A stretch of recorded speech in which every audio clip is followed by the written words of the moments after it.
Welcome, my dear friends, to this video where we'll talk about another chapter of this book, A Way to Balance. My name is MAURIZIO Romoli, and we'll see today the third chapter. The part we are talking about a book made out of 31 chapters.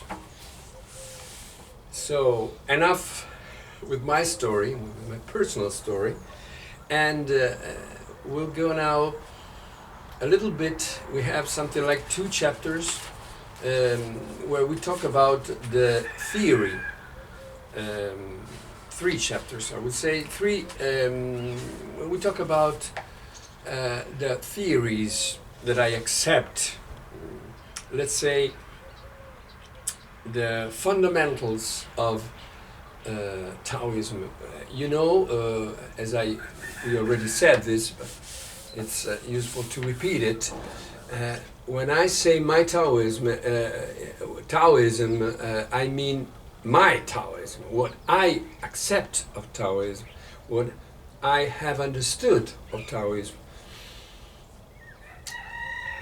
The Taoist world is made of millions of people, and there are, like in every other religion, there are lots of different groups with very different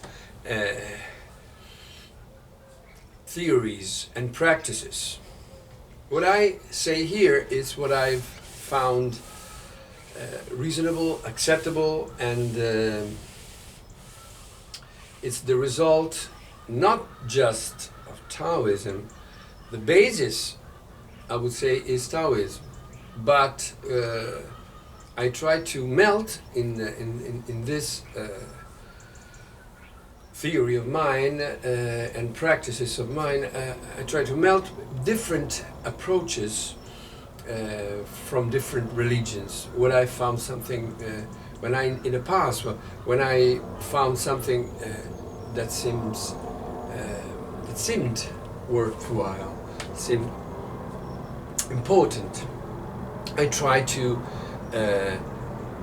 keep it and practice it, and afterwards I put it inside this system, or at least I try to do this. So it's an experiment that I'm doing. And in this chapter, in the first of these 3 chapters, where we talk about these fundamentals of my theory about life and how we can improve spiritually and physically and economically and emotionally at every level. In this chapter we talk about, the chapter is entitled Opposites. We are almost everywhere in the world. I've traveled a lot, and I've seen almost everywhere, almost in anyone, this same pattern. We have 2 worlds: the world of spirit, of evolution, of goodness, of sacrificing everything to what's good, honesty and punctuality, and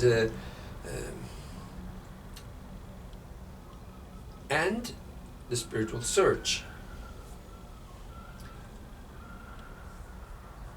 On the other hand, we have another world living inside everyone, that is physical pleasure, that is sex, that is money, power, having fun, and realizing all our desires. It doesn't matter how stupid they are. We have the means now. We will have these desires realized, and then we suffer. That's the final result. All is good that ends good. We have to see the end of something to understand really. From the fruit we will judge the plant. Okay, so in everywhere I've seen this double nature, this dualism, and many times these two worlds live together. Someone decides, for example, to join one world, and he become an intellectual and a spiritual leader or a spiritual searcher, and a very deep person, profound in his thoughts, in his feelings. The other one is enjoying life, having sex with everyone, and drugs and alcohol, or sports, muscles, and all aesthetics. All these worlds are despising each other and fighting each other. What I want to point out in this chapter, and it wasn't always like that. This is how we live now. And there is a system working so that we see that it always was like this. It's not something new, it's something that ever existed. But it's not like that.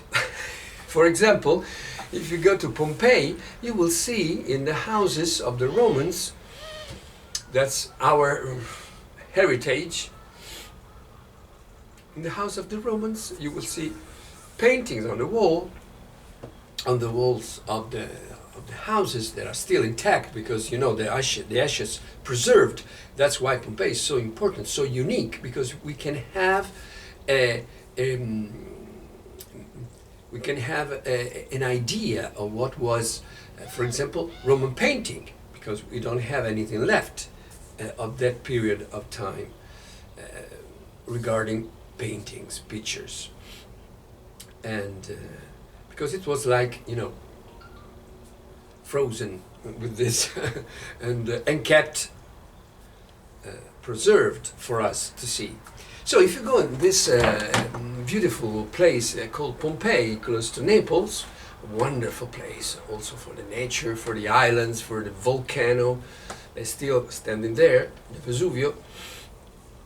I suggest a visit in the area because it's wonderful. Ischia, Capri, beautiful places, one of the most beautiful places in the world. And what I can tell you is that the amazing thing is, if you go inside these houses in Pompeii, you will see on the walls painting, really embarrassing paintings, because we have this rich people, because very poor people couldn't afford, even at that time, someone painting their houses. So we're talking about wealthy families. So these wealthy families hired painters that painted in the walls of their dining room, for example. The housewife, the lady of the house, having sex with his husband, or having sex with other people, for example, friends, or even the servitude, the people who were the butlers, let's say, okay? The slaves, they had slaves at that time. So when you went in that house, you could see this kind of pictures on the walls. And it's pretty unusual. I never seen something like that. And this is just a very little example. Think how different the situation became afterwards. Or another example, for example, the Vestals. The Vestals were these young girls that were taken between the best youth in Rome, in ancient Rome, and they accepted to dedicate their lives, their young lives, to the cult of the goddess Vesta. So there was a sacred fire, like in many other religions, a sacred fire that had to be kept always lit, always on. That was their first principal duty.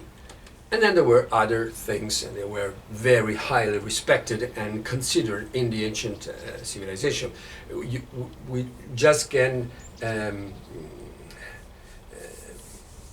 say the fact that if someone was doomed to capital penalty, he had to be murdered for something very serious, I don't know, another murder or something like that. So he went, when on the way to be executed, if this man by chance met a Vestal, he was declared safe, because the Romans thought that the goddess herself showed to the Romans that probably they got the wrong man. So they were very highly considered in that ancient world. They had to remain virgins until 30 years old, when they were asked to stay in the temple and remain virgins, or to go outside the temple and do a normal life, live a normal life. And every Roman would want to marry this kind of women, because they were considered like a blessing. Their children were special, their mind was special, everything in them was special. So every rich Roman wanted to marry an ex-Vestal. So think about, in the same society, just a few centuries after, here in Italy, if a nun wanted to escape the monastery, there was hell for her, hell. And she was despised by everyone. So you see how everything changed. Changed because there was a form of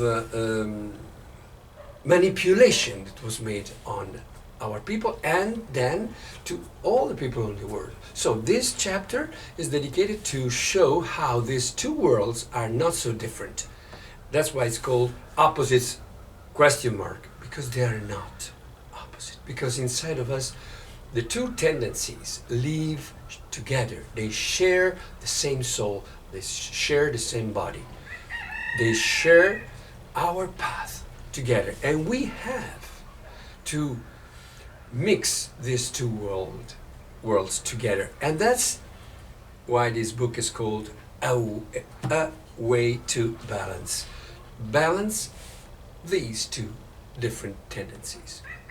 If we don't do this, there will be war, like I experienced, and I told you, and you may read on the book, in the first part of, in the chapter Descent. But it's possible to go out of that war. It's very, very easy.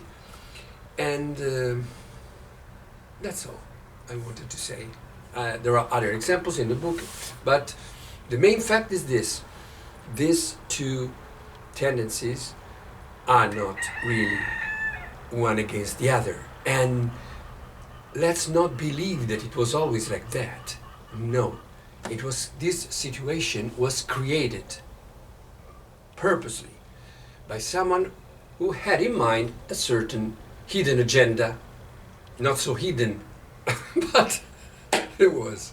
So now we can reprogram ourselves in a way that we could be happier, wiser, healthier, and more long-lived. And with this hope, I salute you and see you with the next video. Bye-bye.